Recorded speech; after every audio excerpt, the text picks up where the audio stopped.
eno tuli gamite togwawo biki ebyo batamalaawo konza bambi kisirusiru ani omusirusiru webera bakugambye obusiru examples of wakiri gama mono togama musiru is a description for Joey Randa alone. Weepuutiwo bekuliko ekifaananyi kyo n'ekya Joey Randa agenze mu interview natemayo akafaananyi kange nga ndi muku you know when you're speaking so that I look bad in the image ene yetekawo n'ebizigo bye ne makeup kilo 52 n'olumwa. But this song was first uploaded 20 hours ago. Ne lugaana okukola kino kyepo ne lufuna 20 hours ago 6K. Bantu kakaaga 6K 20 hours ewati good. Bantu kakaaga galulabye. Kati n'agamba nkoze ntya luno limbo okukola amagezi g'amasiru ne gamuweereza ateeka akafaananyi kaani ka sugar. So Joey gwe okukola mbuno obulamu bw'ensi ate bw'otanneegendereza nja kuyimbisa ku saa 8 ogw'ekiro ku State Square. I released the song yesterday ku ssaawa 2 ez'ekiro. Genda olabe we luperforminga kikuwa ekyokuyiga ne Latiwizi. Tukwaniriza ku Kasirye Breeders Emitiana wogenda okusanga ennunda y'ente eri ku mulembe n'omutindo omulungi. Ente zaffe enteeketeeke era nga za lulyo omuzungu zayita pedigree mu bika eby'enjawulo omuli Flick View, Hoiste, Frisian, iShare wamu ne Jersey breed ezigenda okuwa amata okutuuka ku liita 36 ne liita 46. Jangu ku faamu yaffe oyiga okulunda ente z'amata osobola okwenogera ku nsimbi. Bw'ogula ente zaffe z'amata ng'era oyize n'okuzirunda ky'oteekamu ky'ofuna. Tukubire ku noti 75563938. Osobola n'okutugoberera ku YouTube oba TikTok n'osobola okumanya ku byonna ebikwata ku kulunda ente z'amata.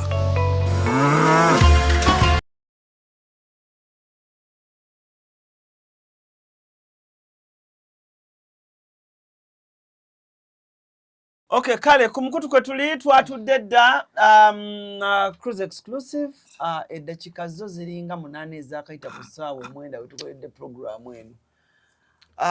Ndi wanne mwana muwala tosalako nanja kusalako mukwano ndi muyimbi wa ggwanga studio yali yakusonda tewasonda kati akantu kange kanziriza endooza nkuviiri kino kiyamba ggwe akantu ko sesikola nko kantu keekano ke tulimu gwe gwamanyi nze ndi mu content gwe gwamanyi keekantu mukakola ne bakasuku kati gwe nze nkuwa kantu era oba oyagala content oli wakyamu nze nkuwa kantu yego kyano yamwe gye mwali mukoze ne fe yabaaki jeeri nga temukyakola gwe oyagala tubeere wakoze eno mpya tuwabise erinnya lya Ssemakula teryali awo lyaliwa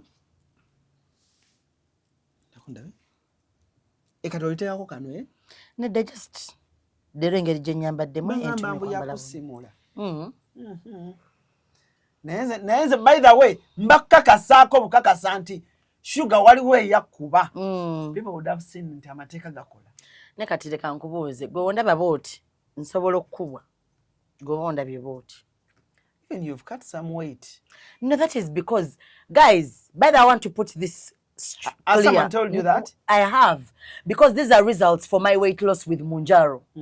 I've taken those injections for 3 months. What do you expect? I was 98 kilograms and apparently I'm 60.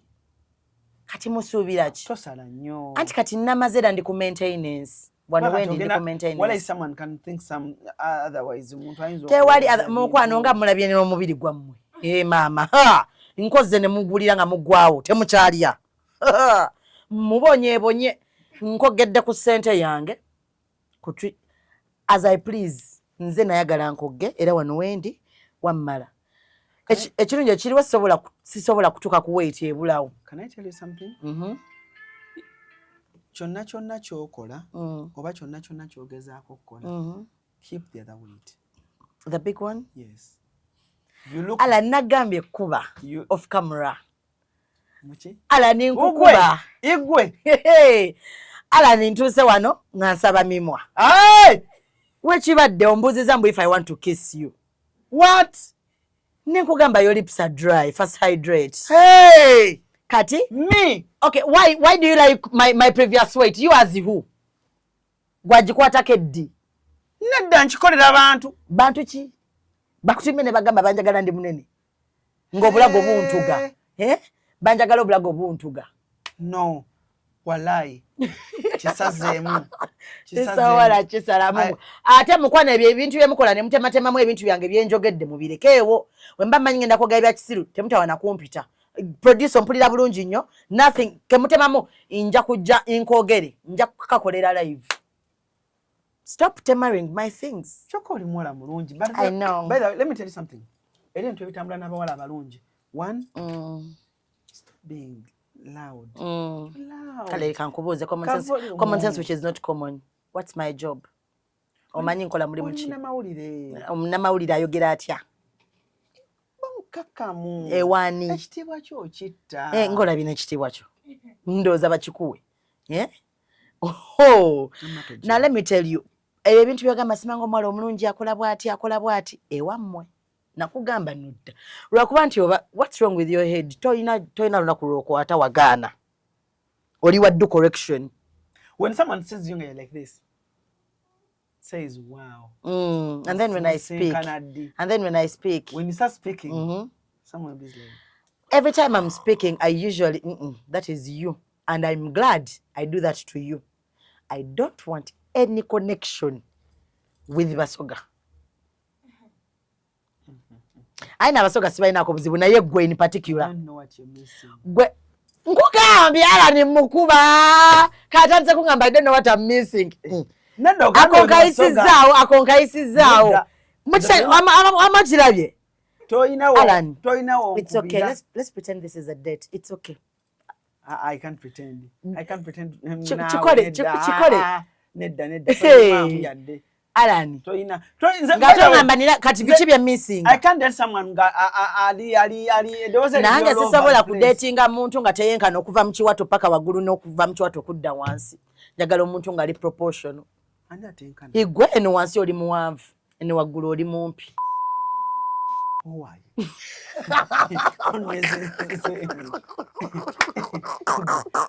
Hawumba kachya. Lwaki bino bisho bya bisimanyi bijanyi visas and biki lwaki tebakuwa? Kubanga bambi akazungu ko oyinawo ne balina okukkiriza okubalansinga mu Uganda. No. Let me tell you. Until you listen, wuliriza. Leka nkubuulire ensonga lwaki njogera oluzungu n'edugatamu Oluganda is because I work for a station that takes in content that is 70% Luganda. Okiwulira. Era bakinjigiriza buyigiriza. Omulangira Ndawusi yakinjigiriza. Initially, nali sobola kwogera bigambo nga 5 bya mu Luganda, but because I was going to do yes, I'm telling you the truth. Ask nyo Omulangira Ndawusi. Awumubuuze. Oba abantu benkola nabo ku radio. Naye nali ngenda kola show ya sawa eza. Bali bagita amasape on Saturday. Kuva ku saa emwe ey'okumakya paka saawa 3. Radio 4 Ensunsuzi 103.3 FM. Omulangira Ndawusi wasinga. Anti kati Omulangira Ndawusi yali consultant wa Radio 4. Yali consultant. Kitegedde. So now nembanga I have to train myself to speak more Luganda than more English. That's what happened. Kati, we have a radio that is coming up. Simanya wachenkola kitufu na ngenda chikola bukozi for courtesy. We have a radio, a sister radio to Radio 4, Eja. It is going to do English, Vagita Radio 3. Look out for it. Mujja kundaba. Abana balowooza bamanyi oluzungu temumanyi luzungu, my friend. Me and my handwriting show that we know English. We speak good English. Go and watch the show called Tonanda ku Billboard. Oyita wangu jja wano. Eri awo nsambya tusoke tufulumemuko tugende ku Billboard. Tuoke tudde. Eri awo. Hello Mr. Right, si byakunywa. Sometimes makula chika. Sometimes makula chika. So, if you want to know I speak English, go and watch that show. I was a mentor of the show. Hello Mr. Right. Show ya kunonya. Oba connecting abagalana. Alex jali ampitako. Thank you very much. Nga babe sente zampa. So that's where I was as a mentor. Ne bannange Alex naye atereezeemu bambi. Togenda kuba bakama bange nga ndi wano. Ekyo kigendo sooka. So that's the show your show gye nalimu oba gye ndimu yatandise oku-airinga on 15th on Sunday. So buli lwa Sunday saa 2 ez'ekiro. If you want to listen to me speak English. You're soon there, bambi. Oteekako.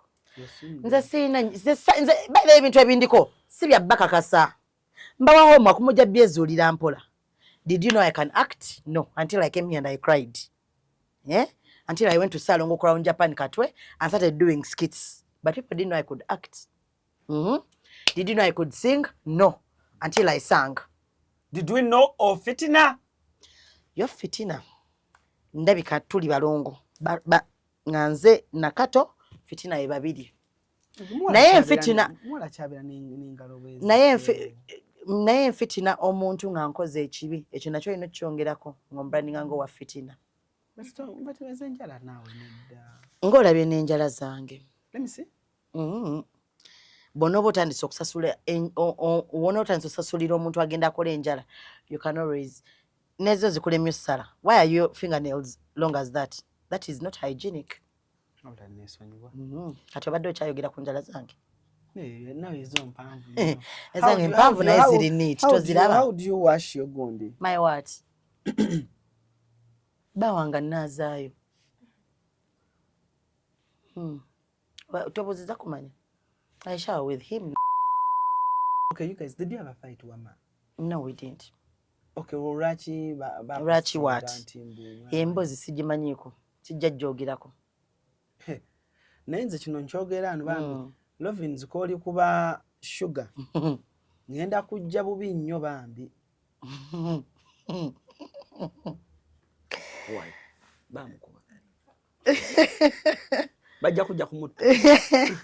Mbona Embozi I no longer want to affiliate any brands with mine. Tulibolo kwogera ku bantu. Lulibolo kitiba wetuli. Sigwalina wano. Era kati mulinde right time.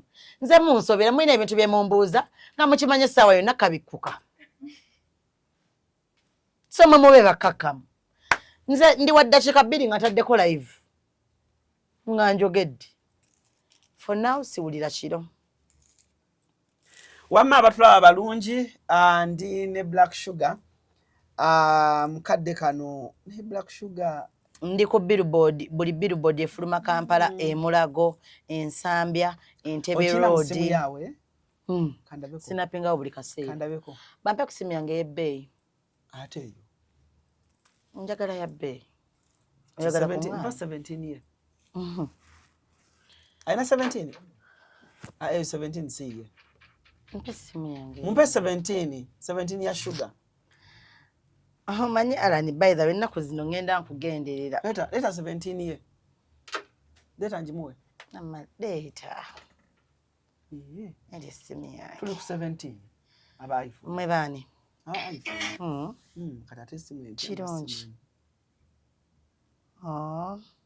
Besti wange ngambe I Grenade Official. Na releasing a lovely song. Grenade Official. Ne Grenade yakuona. My bestie. My bestie. Kubanga nze nange. Gwe naawe ki? Simanyi nakumanya oba Grenade. This is the show. Let me see. No, I want to say Grenade financial billboard. Ngenda kikulaga. Ne weefubyeko Sugar. Kuva mu kutunda ddagala okubanga oli ku billboard. Kati ono Entebbe Road. Ono Entebbe Road. Banaye bavubuka nyongero bategeeza ebigambo temuggwamu maanyi. Ono yali atunda ddagala mu Bukosta. Naye kati olaba Sugar naye ali ku billboard. Omanya abavubuka banyu bajooga. I'm on a motivational speaker. Yine ya wano okumpi naawe. Yene?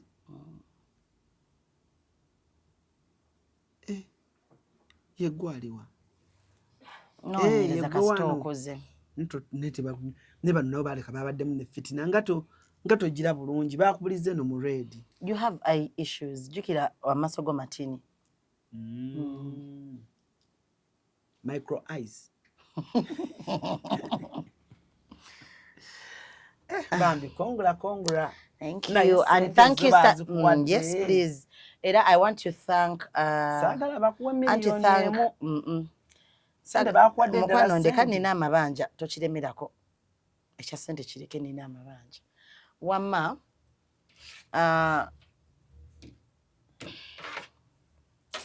and to thank Sheila, Madam Sheila. Oh, Naziwa. And Alex. Madam Sheila. And Alex. And I also want to thank Nerabidde erinnya lya manager naye yansiima. Naziwa yagala akasente ke. Yansiima. So thank you for believing in me. Thank you Star Times. Thank you Star Times Makula Chika. Simanyi erinnya erya kika mukwano. Nange naye anyway kale. So byebyo. Baba taddeyo ddi ku billboard? Sure, maze kundowooza kati omwezi. Omwezi? Ate nkyaliko. Jukira balina n'okugoba abakozi abamu ate nzire mu bifo byabwe ate kati ate bakyuse n'era billboard ate endala. Nina ekifo ky'omuntu kye ŋŋendamu naye bannaye nina olugambo. Ndeka. Nze kasana manya nti abalogo b'abantu tebakola. Nkutidde. Sugar. Abantu bali mu competing abantu competing nange naye nze. Oyina gw'ogenda okuluma enteegateega. Ate nze it's not by my choice. Nagenda okugenda ne baŋŋamba netambula. Mbagamba Wendy, I'm open to the opportunity. Mbuwati? Nekyo ekyakutwala ku BBS mu akasikati akambi. Maama nga wali kye. Wayambala ka dress akambi aka black. Tekakusanyusa. Wali nzije ku mpewo yo. Lwaki tewanzija ku mpewo yo? Kati ate lwaki onja Samira? Mukwano ebiseera ebimu osirikengako. People even lwaki tebakuyita? They called me. Common sense which is me. Nakola emyaka 10. I don't care. You left. And they called me. Tetuli kunakwa. Ate nange nakubako ku mmundu. Tojirina. Ati nze njirina z'okuba amasasi n'ofa. No one will accept no government. I'll cruise with it's not about accepting. I'm not saying about accepting. Nkwa argumenting and tufunga si ntufu. Kati onyombe sotya okugenda ku station je wavaako.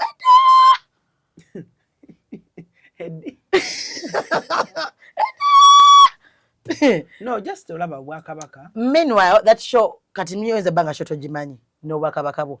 Kati leka nkubulire guno omulembe Mutebi. That is one. Two, the show ya abavubuka bagita vibrations. And when you call Sugar, you expect her to come in a certain way. I put on, in my whole life, I've put on a gomasi once. Yes. Kumukolo kwa Karonanto. Nali nakujira muchi. Omanye beyeze ngoye zinali nyambadde. Good kireke. Me I do. Omanye nsonga chinzira mu engoye zanga. Abantu tebagaba nayo azzemo olugoye. Banaye engato banaye tutame because imbigula. Nze siringa abayimbi bamwe abagenda ne bapangisa engoye za mitwalo 3. Full outfit. Bakuwe sawa z'okuzizza. Singo ziyisaamu oba ozipangisiza ate olunaku olulala. I pay money. Ngende wa Kusenia ne musasula. Nampima. Nantungira olugoye. Okiwulira bulungi nnyo. Ne lubanga lwange. Si lwa kupangisa. No, okay, olaba singo badde okoloba ku Galaxy. Galaxy. Ekyo jja kikola ng'ofuuse PD wa BBS. Programs Director. BBS Telefine. Bakula baleeti bambi.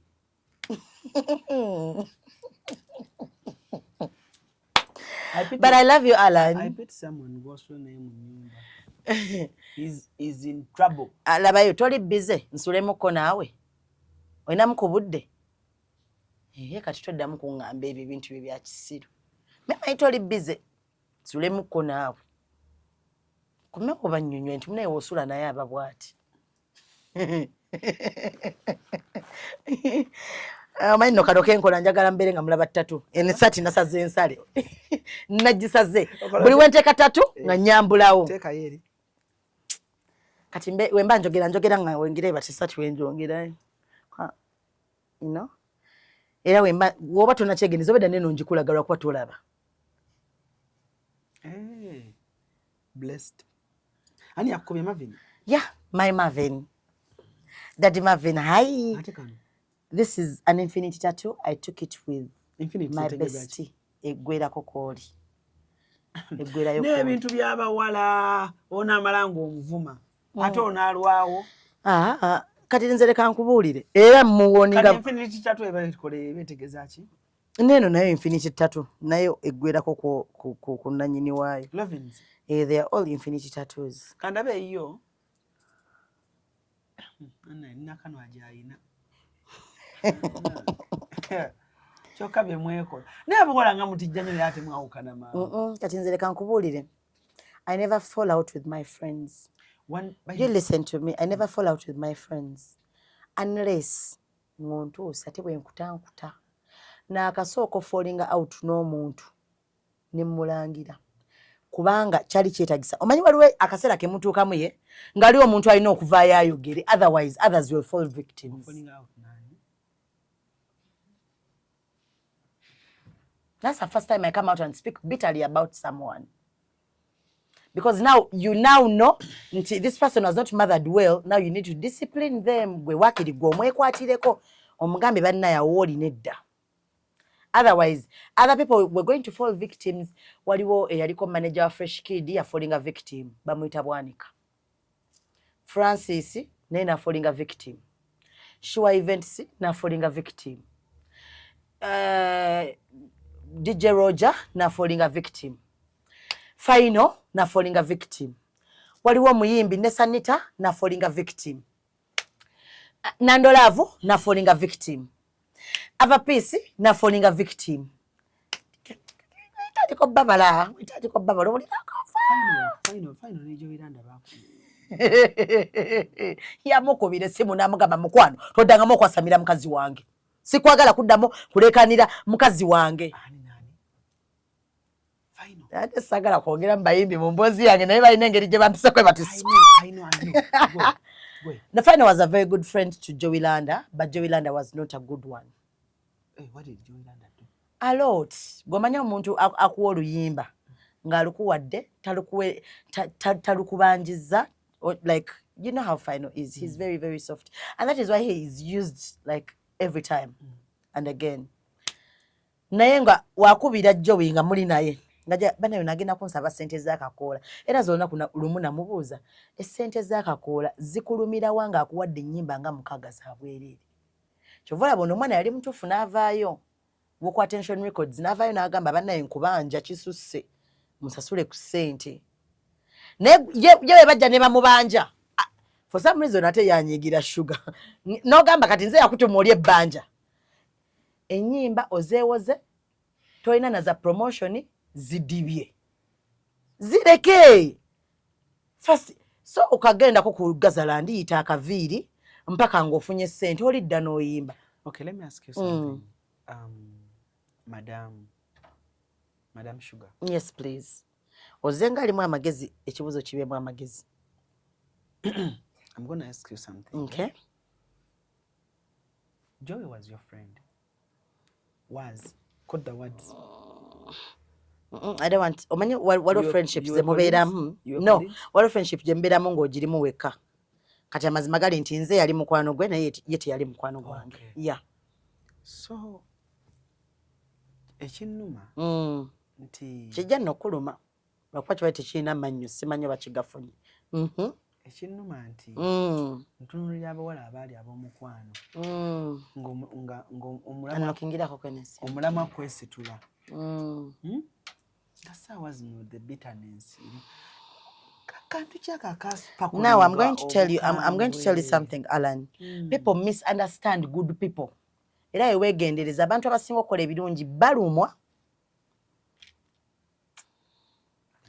Amala okureducing ano volume kino ki? Weepuutiwo bukuliko ekifaananyi kyo n'ekya Joey Landa. Ngagenze mu interview natemayo akafaananyi kange nga ndi muku, you know when you're speaking, so that I look bad in the image. Ene yeetekawo n'ebizigo bye ne makeup kilo 52 n'olumwa. But this song was first uploaded 20 hours ago. Ne lugaana okukola kati kino kyeko ne lufuna 20 hours ago 6K.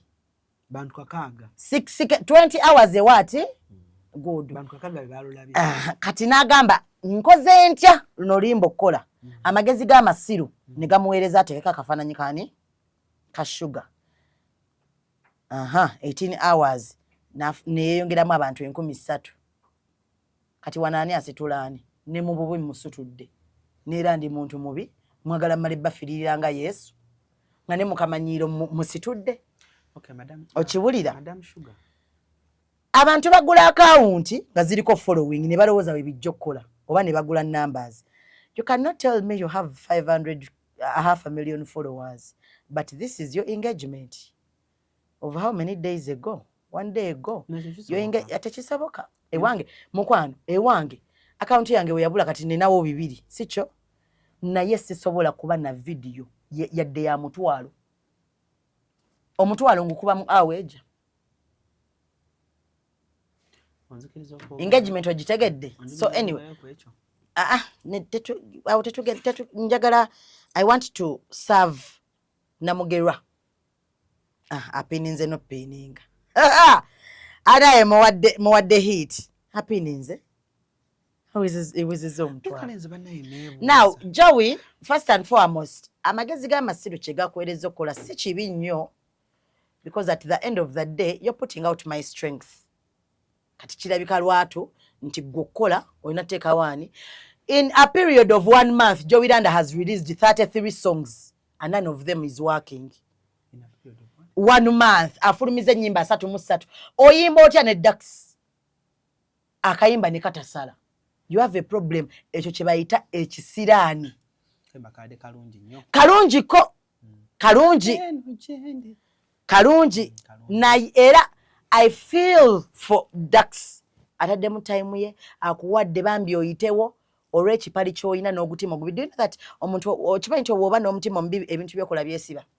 Ekyo badde okimanyi? Oba tokimanyi? Kati nno omukwano oba n'omutima omubi ebintu byokola byesiba. Okiwulidde? Kati kale yagamba nze yatuma omulenzi yali amubanja ssente. N'agenda n'ayimirira ku TV n'agamba nze ndi faani we. Mu kifo ky'okugamba abantu nti ndi maama we. I taught the girl a lot of things. Nze, you're supposed to call me mommy. I'm your mother. Your industrial mother. Okitegeera. Nze jjo wina okuddamu okukola naye nakolako naye edda emabega. Ne muta. Nenziramu nenkola naye nga nno banneegayiridde. Era Betty Namukwaya yeyeegayirira. Nga muyambako. I was helping with her promotion. Era we yafunirayoko ku buyimba until today. Kati alinako n'omuwuji w'obunyama oyo Feroni producer waako. We bazunga we bakombe eminyira. Babiri. We bamanyiira. Okitegeera. Joey, I released the song yesterday ku ssaawa 2 ez'ekiro. Genda olabe we performing. Kikuwa ekyokuyiga. Ne Latiwizi. Natadde oluyimba olupya. Mukwano. Eno simu. Oyagala kwetta. Abaffe. Bana SC please. Nembeera sagimanyire wabbala mutube namu SC full time. SC kweri nayo ina just gundi ndwadde. Zisitula gundi zidusa omusaayi. Teka kumutesi Black Sugar, the artist. Anye bana. Tegeza is story overbooked. Mukwano, ndi booked ngenda kubeera ku Resort Beach Entebbe. Ku Easter? Proudly sponsored by Baitu and Radio 4. Bakubook. Niye mukwano ne ku posta kwendi. Kaka kayimba. Kaliwa? Akano.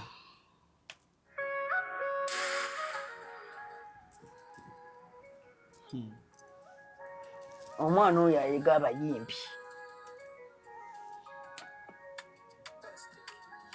Ani alikoza producer kigo? Big Devi ati na masteringa. Baby, look into my eyes and see. So complete. Omanyo ine kirowoozo kye ekyegguba. Eyo pati ya Lati. Baby, look into my eyes and see. In my eyes and see. Ku omutima n'omwoyo I'm free. Kansubire nawe your mind on me. gwe bombera wano mbaseta mulala awo nze nenzija byonna mpayo walai kasita osalawo with your mind connection gye tulina strong tie kutwalirawo flight Dubai Bob okay I'm okay morning pill therapy with you babe I'm steady my morning pill therapy. That's the song. Hey! Ndozo chitegedde. By the way, from today I'm your manager. Nego omanyi your manager binnina. Mvuddeko. Nedda nje kiraga bulazi nti nyimba bulungi. May the best manager win. Mbulugana kukwanira. Hey. Oyina ekirowoozo ekyegubaguba naye ssebo. Omanyi omuntu osobola okubaawo ng'olina ekirowoozo kyagubaguba Mukama yakikugemulira naye ssebo osobola okuvaamu ati olaba nnyimba ate no I'm seriously by the this year I'm going to be a very very serious artist. Yes mbuzayo nnyimba 2 nzigale omwaka. I'm going to do singles 2 or else I might have to release my collaboration with Grenade. Tekayinza butakuba omanyi tunula olabe Alani weetuli tunula olabe nze mpisa Joe my name is Black Sugar Music. For us we pay for our songs that's why they work. By the way njagala mbabuli ekintu kino abayimbi endongo tebagibbamu kyolina okusooka okumanya endongo giraba tebagiryaza amaanya teri luyimba lulikolera musimaga balumpadigide ku bwerere balumproducingide ku bwerere kino kube because terukuluma you will never push that project kuba terukola ki but when you get money and pay Latiwizi to write and have an appointment with Big David to record and you pay Latiwizi to write? Yes please yes even Nikolai nze kati Latiwizi write okubiri okumpandikira soko yimbemu Nyimba yimba kino kyengendo yimba Boboke I'm okay Chiwa Boboke I'm okay Boboke kireke kati tugenda kola bwe tuti ojja kujja ne gomasi obere mu video that's also a win ngenda kwera rapa rapping katika nyimbe chorus utekeo rap Boboke, I'm okay.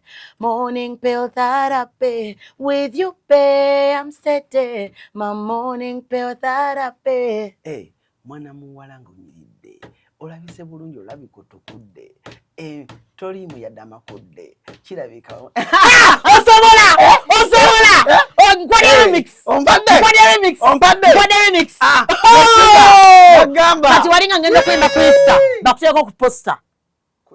Bakutaddeko tugenda yimba ku Resort Beach Entebbe anti nze wemba nayimba nawe nkupata natuwa tulino yimba wenyimba woyimba kega kwakuliza akaliwo sikuleka mabega sijja yimba party zo naize bakuwaako deposit nange olina okumpaayo nze sitandikidde ku 0 nedda kati nkuyamba buyambi nzize with numbers ozijja banga za kuyimba nze nkoze mwezi okuyimba nazikolera kutoggwawo abantu ne bagamba sugar juu abantu nga tebasobola kuwummula ne mbateerayo katiza waneno juzi ne mbagamba bannaye nte oba olaba nti oyasama naye ebyaddala otogwawo wayimba nkutidde ne wano olaba jjajja wange yaŋŋambye jjajja wange jjajja wamwami oba mukyala yaŋŋambye no it's okay jjajja wange ne jjajja wamwami naye gyali yaŋŋambye olwo akayimba kenjagala Alan kansindikireko ne mbuuza jjajja kayimba ki nampa akayimbako ne mugamba kino kikwano kyange nenga bambi ngenda genda mubuuzeeko ngenda genda nkamuyimbire ewuwe jjajjaawo ntwala nkamuyimbire yaŋŋambye mbuto naye obuki bwatamalaawo koza yaŋŋambye jjajja tejja bitegeera feno tuli gamites toggwawo biki ebyo batamalaawo koza bambi kisirusiru ani omusirusiru obeera bakugambye obusiru examples of wakiri gamba mono togamba musiru musiru is a description for Joe Iranda alone. Yes, that is hers. Ekyo yakyewangulidde ekyo yakikutte tenda nasalawo n'agamba nze musiru kati musiru ekyo temundamu kiva muntu yenna alina omuvuma nti ogenda tandika oyingira studio nga bw'oyingira bo nga baproducer bakola bati amapesa nga bakibagajjayo tokiraba nk'ekyo ekintu nga nti nga bakibagajjayo bayimbi ki mikwano gy'abakyala toboogera mannya naye gobamanyi ojalaba nga oba oyingira boti studio agajjayo nanti nga lwaki bajjayo nga babaganye wafuuse muyimbi maama mukwano kati leka nkubulira ebigambo bino wammanga nze I work with people betukolagana nabo tutya era kale mpayo producer tayagala kukola na muyimbi mulungi ng'oluyimba lwe lugenda wuulirwa because kati nsasira nnyo producer wa Joe Iranda obuyimba bwe tebulina gye bulaga they don't know that you're a producer or even maybe you're not a producer ani producer we Feroni oyo mujja bunyama we okibulira kati naye nze akayimba kange yamanyiira n'ayimirira n'ayisa erinnya lyange mu kamwake walipa kati nze ondaba nze everyone is open to working with me because when you work with me you have a successful project byeraga lwatu amategera kyengamba you work with me successful project ate nze I release kale twogere mu bulungi twogere mu bya bulungi ate ogenda kunyonyola bulungi because on this show njagala I know you're a good person okay yeah Sugar muntu mulungi nolaba Sugar ayogera ekintu wabaawo obuzibu anti Joey lwaki ndi mu kumuddamu naye abantu bano babiri neebuuza ensonga omu mulenzi omulenzi yani kubanga abalenzi baŋŋamba a boy and a girl bwekibanga abayimbi gundi Joiranda tomwagala musajja kigwe sitayagala nga muyimbi musajja kigwe sitayagala nga muyimbi ne bwenjogera hano ku Vairota naye tomwagala just simumanyi ogwo simusango by the way the day I learned about him and his music nja kuba simuyinaako obuzibu mumpereze linki sigamba nti simwagala ogambye muyimbi kigwe Vairota bampereze ku linki ze kati abantu neebuuza kale yo omuwala nsobola otegeera girl beef biki naye omulenzi really ngataggata siraba was it yakola hit and run ani nze ndya kasasiro obadde ki babe omwana ali so humble bambi naye neebuuza kiyakola black bw'obanga owala n'omuntu nze bwenyiganyiga obanga omuntu alina kyeyakola either kiri bode oba money ate nze ebintu oba si kyekyo Vairo kati kankubulira omuntu olaba nze kati anti togatta radio mu bintu bya kisiru togatta radio mu bintu bya kisiru eri radio ya ggwanga now let me tell you things about me nze nno sinyigiranko kintu kiri monitore bw'oba neegendereza nti gundi yannumye gundi teyansasudde ebyo nkusanga ne mmanya nti embeera enyiga osobola obbeera mu mbeera alani n'olemererwa n'ogamba bannaye Sugar kanneme kwata amasimu ge era nga weetaasa okitegeera era nze ekyo sikirinaako buzibu naye nze once you tamper with my emotional health saga muntu nze olaba waliwo ebintu omuntu byakukolera nga bivudde ku mutima nga byabwerere nga toli bisasula I want people to learn to respect that okitegeera like learn to respect people's emotional support they give to you omuntu nakubeererawo then you boldly come and put her picture on your song era babeera bagambe nti nno teekako ekifaananyi agenda kwogerako you hit a jackpot I'm going to talk about you but the only problem is the song is still a flop tekanyumye okay Joey yekiyakoze nsobola ate wenkusanga mu studio yona ng'ogenza okuyimba nja kukuba ne producer mukube mpoziko ng'ogenda kuyimba katanyenje biku munyeera sembera wano oba ng'ogenda yita kaviiri ku Gazaland si kirungi kuyimba lwaki ayimba ebintu ebibi wakiri asooka ayiga okuyimba okiwulira and Joey if they told you nti noyogera ku Sugar ogenda funa amasannyalaze oba ogenda funa akayimba kakole tebakikulimba gwe okukola ndiba mmaze kkuta gwe okukola ndiba mmaze kkuta abantu balowooza bwe kimu kiri ku ddogo naye gwe if you make a lot of people cry these things happen seetaaga mukasinga she's already suffering oyo mwana yeetaaga buyambi mulaba atwalira abantu obuyambi kyokka naye yeetaaga obuyambi. My friend, you're going to give people buyambi okomewe wako okaabe okiwulira. So Joey gwe okukola mbuno obulamu bw'ensi ate bw'otanneegendereza nja kuyimbisa ku saa 8 ogw'ekiro ku State Square. Disrespect all the way bona disrespect. By the way za buli muntu gwenyigira it is disrespect. No, Colin. Sina kirala kinyiza. Joey. And then to make it worse, ekinyiza by the way ku Joey Landa. Kadi Joey Landa, lwaki okola bino ebintu social media? N'ogenda n'onoonya abantu n'obagamba bajje wange baŋŋambe nti tufune obudde twogere. Tolaba ng'oyagala nkusanga ekkubire bwereere. Because wajje no walaga nti ali gomitsi. No, uliriza. If you want to fight with Joey, make it professional. Professional yaki? Tugende mu boxing. Ani nani oyagala nze bansibe nti no natta omuntu. Joey osobola muboggolera n'abulawo. That girl doesn't have weight. When we're about to get a professional fight, you have to have weight. The girl is 0.1 kilograms. That is not weight. Kati Joey wabalwana ina kulwana na bumunyeera. Nga bwazenga 10 bumusuula ekigo. Bumwala mpako ye butijukira. Jukira ina magulu nnyondo. Anti kati olaba walinye wasemba katugenda kwatika. Era ogenda kwogera ensonga lwaki? You had things. Abula mundeke. Bananga abawala. Kati mwabawala omuntu temukolako bintu byankukutu. Iye. Oba manye wamalidia. Wokolanga n'omuntu ekintu nga kyankukutu. Make sure you are good to them. Be a good friend. Wama be a good friend so that they don't talk about you. Nalidia naye yegoba ku mukwano gwe. Kale naye ajjaga menti sugar yakola kino nga ndi naye. Tomanyi Lidia gwe bayawukana naye. Ani? Mukwano gwo. Madinga ne Betty. Nze situla abantu ebageeza mukwano gwange ekyo kye kisooka. Madinga.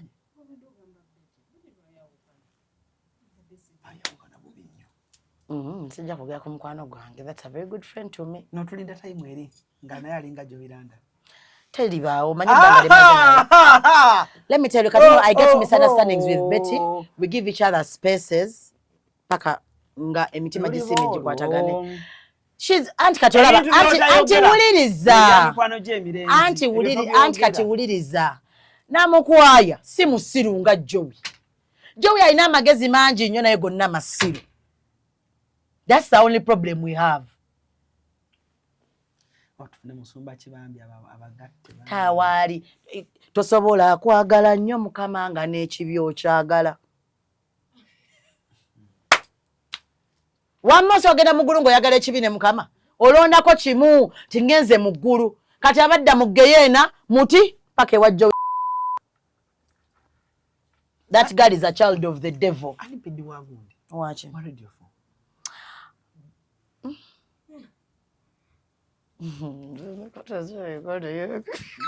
Ayina emboozi gy'oleeta njira yengejja. Onotugapinchira station manager. Station manager yakolanga PD for now, I think. Yeah, abaddewo station manager waffe. Just PD yavaawo. PD yagenda bweru. Namukuba genda. No, naye ndabika amukwano yali ampa mmere. Ani atali omubi? Era mwalinga muti. Mukwano. Naye abatulaba abalungi Black Sugar n'abawala. Mukwano nina abawala mikwano gyange. Black Sugar. I have friends who are girls. And friends are supposed to be friends. Nkugambe when I was with Joey Landa, I was her friend but she was not my friend. The girl is just a bad person. Kaina omutima omubi. Naye kankubulira ekyosiga kyoli kungula. Ekyo nkikubuulira. And yo okyabona paka ng'okkiriza n'olongosa akatima kaakabi. Bw'alina akatima akatono kyokka ke kachafu. Kasobola otulika bwe kati. kulwe ttima lyolina oluyimba lwange nesalogerako lujja kukola kambeere nnyo ku yafu n'olukola naye wamma njagala obategeeza oluyimba oluyimba lwange kati njagala mu kuyimba weyite black nayita sugar ate nno mwattu sugar kyokka badde njagala olondeko kamu sugar is enough bajjukira sukali si mungi nnyo naye gwe byakisiru kibyogamba anti kyeŋŋamba wawa okumbya watali sukali waloliddeko black sugar kaluddu tokamanyi tali black tali black ali brown akaloddo ka brown mama nyabo kati nze njagala okole sugar. So guys, I have a new song. It's called I'm Okay. It was written by Lati Wizzy and co-written by Big Devi, the producer. Mukwano ngolabye ne artist wo. Ono muyimbi yetongodde. Aina sente. Yes, asulira. Butterfly Music ekikigwe. Onalowooza nti ndi wano. I'm not your usual. Bano abajja. Leero n'agamba. Nze nzika. For now. Tona signing bayimbi mukulu. Ekyo ekibiina kirina bossi waakyo buziwe mukuwandikira ogenda mwogera. Waliwo nannyini waakyo. Bw'omwogera twawukana nga nziso akwogera bintu byo. Gwomanyi mtu yongambye ebyama byonna ku radio faawo. Mukwana abatwajja looza mbageya ku mulimu ndeka.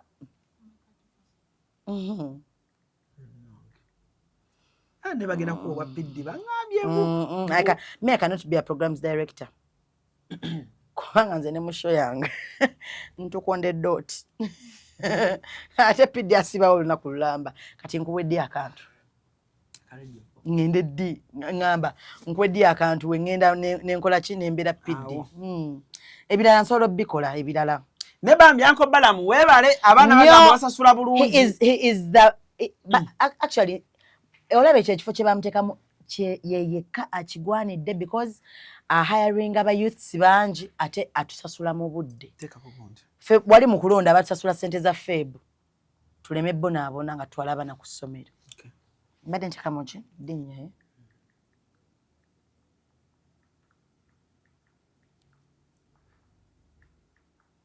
oyo egundi si owaayo kati bambi oyo nabayo ekintu bibyo nali mbimanyi bambi oyo mwana yamulumya nnyo bambi kati awo nazze nawo nti Katonda azirike netogenda mukutula ati oli yamumenya omutima gwe tokukutule bukutule otomubajje mubajje nze nazze kola nazze kola era abayimbi if you're supposed to consult your judges please do it as fast as possible kubanga nze sirina gyendaga nawe olafunyeyo ka booking obadde ki nze olunaku lwe nasooka okuta oluyimba nalina booking ku Sheraton Hotel nga nakaluta bwe ruti nenduyimbirawo kano katogwawo iye nga nakaluta bwe nti nenduyimbirawo enkutidde awo nani nkolera million 3 ani azikuwa naawe anti kati buli kayimba ka million 3 kyekyo kati nina bubiri genda kuba mu million 3 nina bubiri kati bwa million 6 bulijjako mu kwogerako akayimba eyongerako million 3 ate kati kolabo jukira nanogabyanyizaako kayimba nyongera 5 eyo wagikuba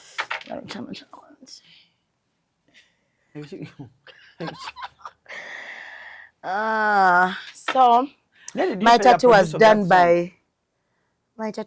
by Marvin Tattoos. Marvin akuba tattoo n'etakuluma. Nze mbadde simulabangako anti ajja kukuba waagira wa Marvin owangaale akubanga kibirige kati no kati Marvin ebyo biwero naawe Marvin akubira meka tattoo kisinzira size gyoyagala kati ngenda kwekubako waneeno ya 1.2 kati no yameka ndabba nnene eno ya 300 tekukuba bitatu naawe mukwano ngenda gwe tofaayo omwana yekuye bitatu naawe togenda kukola mu nnyonyi ani agambye mbadde njagala kukola mu nnyonyi ngenda genda mu nnyonyi nga ndikira yanti antudde mu business class nga ngenda kuyimba mu mawanga ate yagala nkole munyonyole musiru nkuveeko gusimanya ino Oluganda kujja wiranda nze kati nkola atya mu nnyonyi omuyimbi w'eggwanga nze ngenda oyimirira nze ngenda okubbisana ne bamwitani African Giants nze saagala bakazi ndikubira nze kyoba nagamba bampita male and female artist of the year male and female artist of the year tonteka mu categories kale mutikasokompiza buno bubaka mugenda eri omukwano gwange mukwano gwe yani mukwano gwe yani mukwano gwe yani mukwano gwe yani omuyimbi mukwano gwe yani omuyimbi tumala mumanya kweno show oba sekyo ojja kudda otule wekomuvumiddemu nnyo sikuvumye nkubuuza simanyi omulinako Oluganda mukwano gwo bw'oba olina obuzibu bambi jangu mutuule nze nawe situula nabagwagwa ate atuula aleme kuba hiiti bane njagala muyingire ejjana ng'ekisibo kino kiweddeko agenda fa gange yagala ayingire ejjana agenda fa muyingire ejjana ani naani ze sigenda fa nze kyali ku nsi gwe mulwadde munseno tuli bagenyi gweweka nze ndi wa taata wange me to stay. I don't know anything about after here. Ndi wano wendi. Ngwibishe bebyo ngamba. Ogenda fa naye. Oba yagenda fa. Ayinza fa sawa yonna. Just asking. Njagala bere mwese. Bantu bagenda mujjana nga basose fa sekyo. Ay mama nino obudde siri busy. Oba balabe? Nino obudde. Ojja kubulwa okumanya ani akuleetako. Don't make two enemies. I'm on my knees. Sugar. Yeah. Sugar. Oli muntu mulungi. Don't make so many. Let me be good to you people who know I'm good. Me, I'm good to anyone. By the way, abantu ba mistaking anya abantu abalinganzi.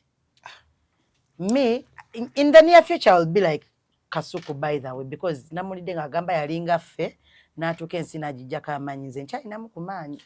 Ekyo ekifaananyi ekiri okusimu ya Sugar kyekyo nekya photoshoot ey'embaga si kyambaga kya gown fitting anti photoshoot gye mwakola gown fitting mwali mukolera ani wewe fitting naye bangamba omuntu bw'okolakolera ennyo fitting z'ebiteteeyi by'embaga tekutuukako anti ekyo kyange ekiteeteeyi kyange gown fitting omanyi bakitegeeza ki sikwegeeza mu ngoye zammwe ze mugenda okwambala bakupima bwe bamala okupima ne bagenda ne bazitunga then ne mudda ne muzeegezaamu ate nze agikola nze awasa bagenda kuwasa ogenda beera off the hook.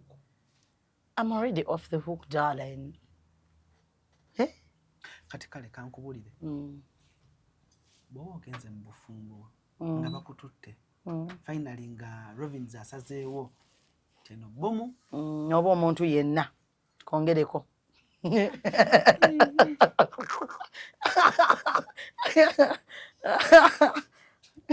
muntu asobola very sebo nankuba embaga ebyenda ne binnetokota wama kati oyagala musajja bakamala kukolera engagement kituufu just ne badde nkugamba the moment ring weeruma bwetu ku ngalo kyusa embeera zo gwe tewazisiima kubanga ogenda anti kankubuze gwe embeera zange ogenda ngoyinga mothers union ate nze ngenda mu church nesigenda mu church sure ate gw'osaba ki nze mba ngenda mu aidowanika oli musiraamu n'omusajja musiraamu era nsaga musajja tali oli musiraamu since when naye ndowooza mpangadde naawe nga nkumalira budde banga limmaze naawe Sugar you Muslim noonyerezaako what's your Muslim name nga tosiibye eddiini eyagala mulamu bannange eddiini eyagala mulamu mutuyambe nze nzuka late ate nzuka kamunguluza nkutte when I wake up like this nzuka nga amaso nga Sugar kino kisibo tosiibyeko yadde olunaku olumu sisobola olina ulcers nina ebirwadde bitanzikiriza kusiba nkugamba enzuka bwe nti akamunguluza nkutte ngendo vawe ntiko era nze banetira chai mu buliri sola yimirira we bati nga sinabaliya nsolo fa mundeke kale bade simanyi nti we Muslim girl. Tata wange Ibrahim omugenzi mulamu ani gwe waziika jeno ajja kunzisa olunaku lugenda kuboolwa tubireke nafuna tata wange wali ono abaana obukulu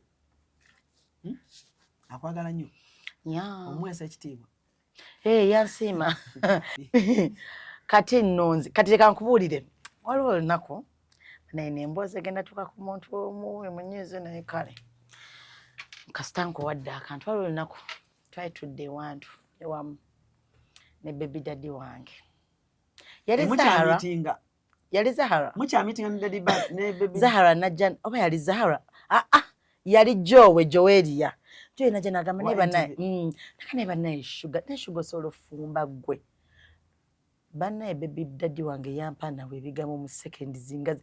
When was that? Namugamba moyo temumumanyi mukwano nedda mukwano ngola benesa nsala no jiddamu nenjisala mpaka makansi yange so jijjamu wano nenjisala obo jizinga njijjamu nze nenjisala agwala tewoyambulira wano njijjamu nze njisale kwati lwaki wadde ozungulula esati yange no like mukwano don't behave like a tomboy nawe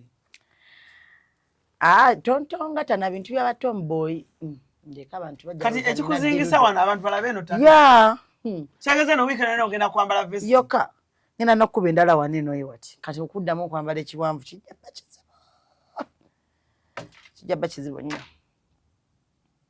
gwe wadde onyumiza baby daddy we yagambye nagamba Joya namugamba naye moyo omukazi temumanyi baby daddy we tafumba ne bafumba mwabadde mutudde wa madam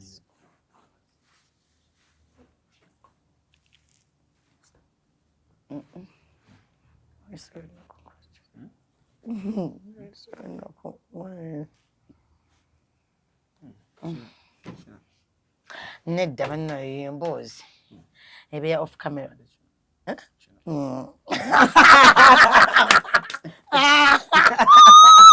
Atiage and you do what? Mbuzaako Mwana gwe nina omusajja gwenjagala simu kumwagala no of course nsiona nekimanyi Lovins gwe twagala tetuli muvaako kwe tusibidde akaguwa ye last born paka leero hey nedda gwe kino gwe iwe oli kwenda kuiba oli mwebi nedda be dasi kyenda kumana anti ogambe twogere Lusoga iwe mwana ye just kikole bukozi kubanga nze nsakutekeko pozi nange gwe nawe gira tujje mu password tugeye ebintu binyume kubanga ono tabajani era nsindekera oyo yaŋŋamba ensonga nki giwandiike wano mukwano omusaaki mbunno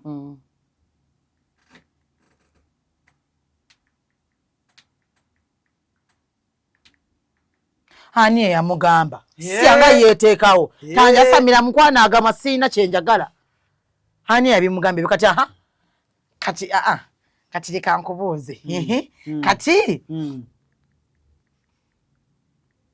muddewa tasiriwala by the way abeere serious just namugamba just kagambe kye namugamba just namugamba